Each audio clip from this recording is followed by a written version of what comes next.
Welcome back to Just Chattin'.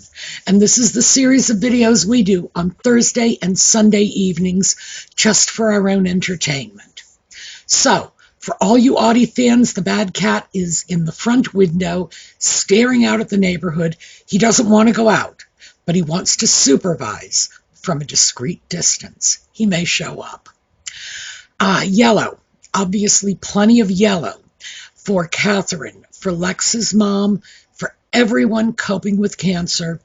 We wish you and your loved ones all the very best, and we're sending out good wishes for a quick and complete recovery. So, some of you may have tuned in thinking, oh, we're going to get something that isn't Nutmeg and the sock puppet. Sorry about that. For the last month, I have taken a substantial break from Nutmeg and the sock puppet. I tried putting other content in this slot, but the truth is, it's clearly not what our audience wants.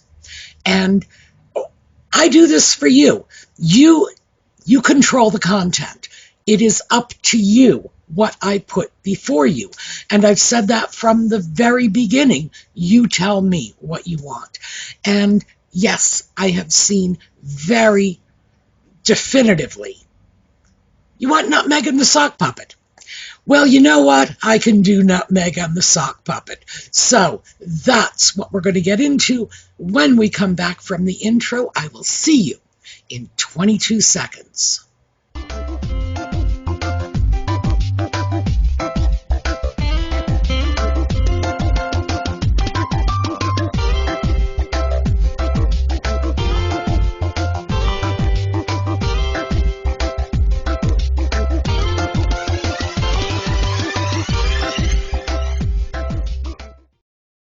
So before we get into the main story I wanted to talk about, we have a couple of items that have cropped up in the news lately, and they're all kind of related if you follow the thread of logic.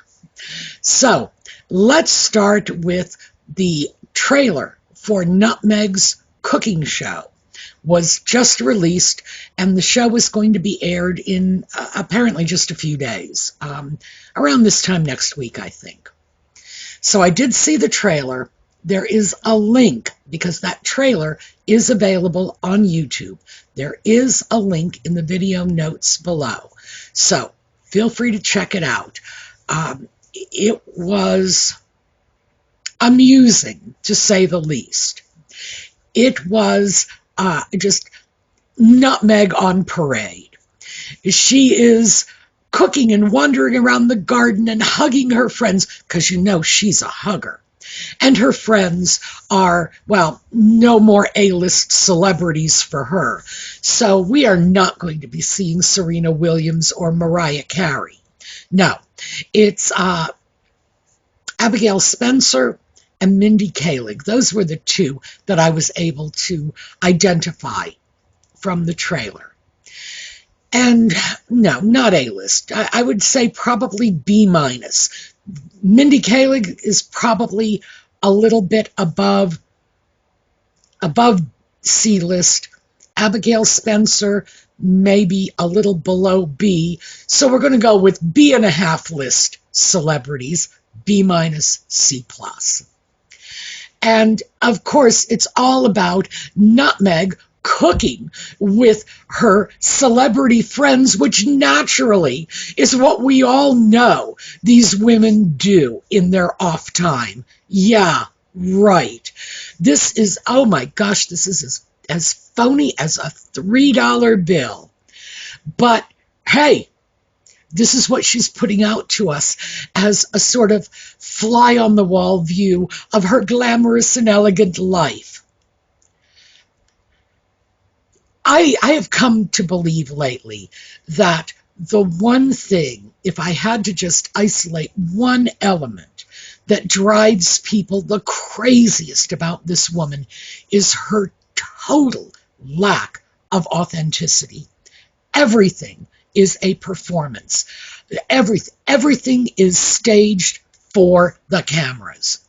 And we'll get to that in a moment, but I know where that comes from.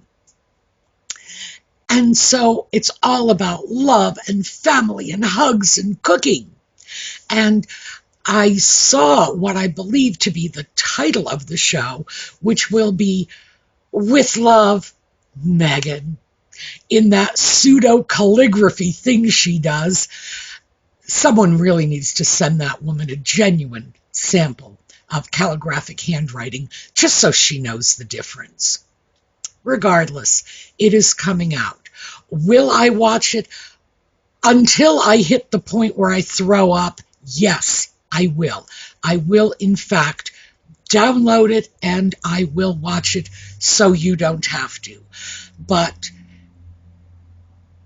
yeah, I was going to say maybe I won't throw up. No, I doubt I'm going to get through the first half of the first episode before I just have to hit the John, because it was so saccharine that even the trailer was making me feel like I wanted to barf. I don't even know what to say. But trailer in the video notes, click on it, take a look for yourselves. You'll see what I mean. So, related note, in the midst of all of this love and the cooking show and hugs and friends and family, Tom Markle Sr. has picked up stakes and he is moving. At this point, the destination is set on Asia, but he was in the middle of moving when he did the interview, and the interview is in the video notes. So it did not look to me as if he had finalized his destination, maybe Thailand. So he had already left the United States and was in Mexico. He was living in very obscure circumstances. This is not a man who was courting publicity in any way. He was so far below the radar. But even in a little Mexican coastal village, in a little beach house that was certainly not impressive, not elegant, he was living a very quiet, very inconspicuous life. He was still dragged out of that life because Nutmeg, frankly, refused to offer him any degree of protection, advice, security. No, because it's all about her. She needed security, but her father, no. I think we all noticed that Doria got plenty of security. The rest of the family, not so much. And this goes back before the alleged break with Tom Markle, because, in fact, you all know my opinion. I believe that she had kicked him to the curb long before he even knew it happened. My opinion. But I've done a video on it. So, anyway, he is leaving. He can't take the drama. He is 80 years old. He is in ill health. He has pretty much given up hope of ever seeing his alleged grandchildren or ever hearing from his daughter again. He says he still loves her. He still wants to hear from her. Oh, bless his heart. But I don't know what to say. I guess a parent's love is probably some sort of mental illness. It seems to be very close to that, as far as I can tell, because his notions that maybe she'll come back into his life seem beyond unrealistic at this point. Regardless, one of the things I do have to say is he is not entirely wrapped up in his own issues, because he made a point of mentioning that Charles is in the same boat, not being able to see their shared putative grandchildren. And I think that says a lot for Tom, that when he is in a point of crisis, going to the other side of the world is not a decision someone makes lightly, not at the age of 80. But still, he's able to look at the bigger picture and see that he is not the only one who's getting iced out. And it's very true. He is the one we focus on, but Nutmeg had a brother and a sister. The brother and sister have children. She did hang on to one of them because one of them is a lawyer, and that was very useful to her when she was pretending to be a lawyer on Suits. Now, wasn't it? Not useful enough to get an invitation to the wedding, but hey. So they've all been iced out, not to mention every single Ragland relative except for Doria. And clearly, there's a pattern in this woman's life that says things like family and friendship are very abstract concepts to her, yet she feels perfectly qualified to do a cooking show about them. Oh, and while we sort of circled back to the cooking show, let me just say that for those of you who did not have the opportunity to read Tom Bower's book, and I would say, oh yeah, take a look at it, because Revenge is a good book. He details a lot of pre-sock puppet events in Nutmeg's life, including the fact that when she was involved with Corey Vitiello, who, as most of us will remember, was a well-known Toronto restaurateur, she took credit for his roast chicken recipe. And apparently that was a problem for him, that he was not crazy about the fact that she posted that recipe claiming that it was her own. So we all know the woman cannot cook. Her show seems to be nothing but, oh, I'm going to put sprinkles on donuts. I have no idea what it is she thinks she can teach the world about cooking, but again, it's about her. It's a performance. That's all it is. So, next, in another related topic, I found an article that said that the Montecito Olive Garden McMansion had doubled in price since they allegedly bought it. Now, there are plenty of YouTubers who claim no, they did not actually buy that house. That is not where they're living. And they have made some very good points in favor of this supposition, not the least of which is that house is rented out for photo shoots and apparently was still available to be rented for photo shoots even after Nutmeg and the sock puppet allegedly moved in. And certainly the grounds, the layout, everything else is extremely well known. And if they are, in fact, as concerned about security as the sock puppet is always pretending to be, why would they have all the information on their home out there in the public sphere?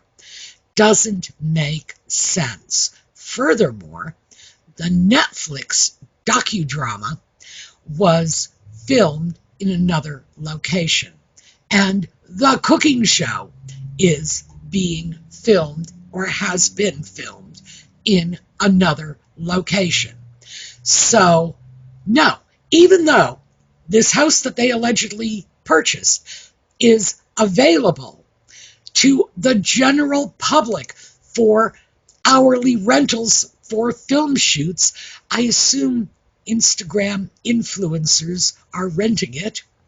But even though that seems to be a thing for them, no, not for their own stuff.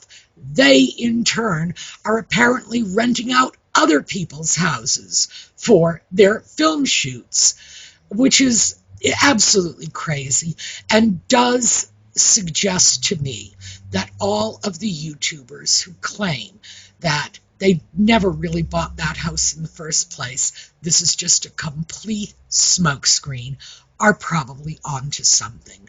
So, if they did buy it, well, it's worth twice what it was when they bought it. If they didn't, I guess they're probably sorry they didn't now.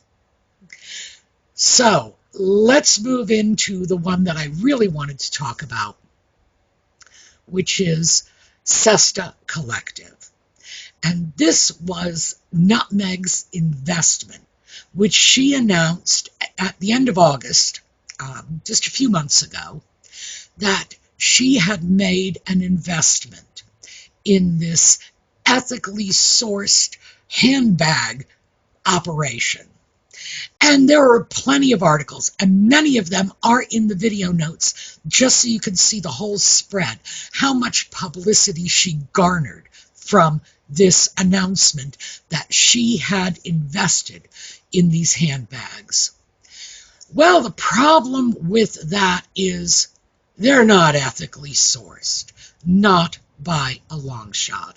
The Mail on Sunday, remember them? Oh, the sock puppet's favorite media outlet, did a deep dive on this, and they discovered that the actual artisans, the women weaving these bags, are making as little as 10 pence. That's about 12 cents US. And my apologies to my Canadian and Australian and New Zealand friends. I did not do the conversion for you folks, but I would say it's a safe bet that it's under 15 cents. So 15 cents or 10 pence an hour. It's 12 cents in the US. That's about what these women are making. Now, remember, these are Rwandan women, women of Africa. They are in a part of the world and in a culture where women do work. That's the thing. That minor in anthropology back in my college days is coming in handy, because I did, in fact, study this as it's an interesting social dynamic. The market wives of Kenya and women in places like Rwanda, where they are, in fact, substantial breadwinners for their families. But obviously, there's not a lot of bread you can win if you've only got 12 cents an hour with which to buy it. The founders of the company, Aaron Ryder and Courtney Fasciano, who are both well-educated, well-to-do white women, let's just keep that in mind, wanted to do something that was a business that would have some social impact. So, of course, they went into Africa and exploited the women of Rwanda. I don't even know what to tell you. It's just appalling when you stop and think about it. Here's the thing. These bags, and I'm going to show you the bags, these bags are retailing for many hundreds of dollars. Most of them are going in the 700-800 pound range, which is close to $1,000 US.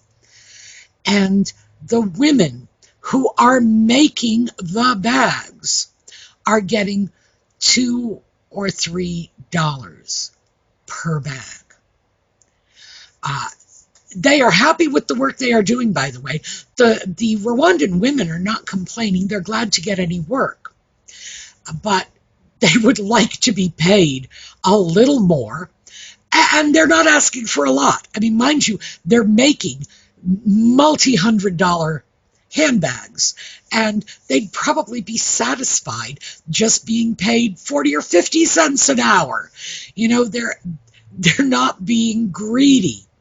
But they are so undercompensated, it's not even funny. So here's how it works. The well-to-do white women contract with a company in Africa so that they can wash their hands of what takes place. The company in Africa organizes the local women, who often have to pay for their own supplies or commute at their own expense great distances to go into workshops. And if the bags they make are substandard, Well, that comes out of their wages. They don't get paid for those. So it's not even as if they're getting an hourly wage. They're doing piecework, which is probably the worst kind of exploitative labor, because you only get paid for what you produce if that production is up to standard. I mean, wow. I don't even think that's legal in most Western nations anymore. There was a time when it was, but it was too exploitative. So then they take the work of these women, send them off to get them finished somewhere else, and reap the lion's share of the profits. Meanwhile, the Mail on Sunday had checked out their website, in which they had disclosed that they were paying 500 to 700 times the prevailing wage in Rwanda, which is crap, because the annual wage in Rwanda is about $1,000, and they're clearly not paying $700,000 to, even all of these women collectively are not getting anywhere near that much money. But the Mail on Sunday did notice that they had removed it from their website because, yeah, that was sort of a blatant lie. So this is the business as it existed when Nutmeg comes into it as a minority investor so she can capitalize on this African women and their handiworks, and we're uplifting people, and this is ethical investment and whatever. No, not even close. Now, I showed you the founders, I showed you the handbag, I showed you the ladies making it. Let me just show you something else. I grabbed these images from Amazon. Yeah, you like those bags? You can get bags very much the same thing at Amazon for under $30, just in case you are just overcome with a desire to get yourself a raffia tote bag. This company's goods, Cesta Collective, I have seen them on the resale market, and even resale, they're going in the $200 plus range. So, yeah, there's a boatload of profit in these bags, but the actual women making them are not seeing I was going to say they're not seeing a penny of it. No, they are. They're seeing 12 pennies of it. I mean, really, that's how much they are seeing. This is insanely exploitative. And the thing that just so frosts my cookies is not only is no one dealing with the blatant exploitation of these women, they are trotting these women's images out saying, look, we are the great white Bwana, and we are helping uplift the poor, destitute African women. Ew. I mean, like, ew. I don't even have words for it. Well, yes, I do. Poverty porn. And that is a concept that basically involves using impoverished people in order to further commercial goals. So, we all remember, I'm sure, years ago, Sally Struthers doing her Christian Children's Fund commercials, and, the quivering lower lip saying, they have to walk to school through the mud and, give money. And yes, many charities have done this, shown us images of exceedingly poor people in order to soften our hearts and get us to open our purse strings and contribute to their charities. But this is not a charity. This is a high-end women's handbag company, and they are engaging in the same tactic. Hey, buy our handbags and you will help these women. You know what? I am going to go buy a handbag on Amazon and then write a check for $5 to some random woman in Rwanda, and I will be doing more good for those women than anyone buying one of those handbags will. There you go. It is repulsive. And the idea that people are getting away with this is utterly appalling. So, all of the details are in all of the articles. It's here. I'm not making any of this stuff up. This is what's going on. This is Nutmeg's alleged ethical investment. So, if you were thinking of buying one of those bags, and I'm sure you weren't, to be honest with you, most of my viewers have way too much sense for that. But just in case you were, don't. Because if you do, you're part of a process that's exploiting these women. And I don't know about you, but I can't do that and still sleep at night. All right, that is what I have for you today. We are going to take a look at a slideshow on the way out.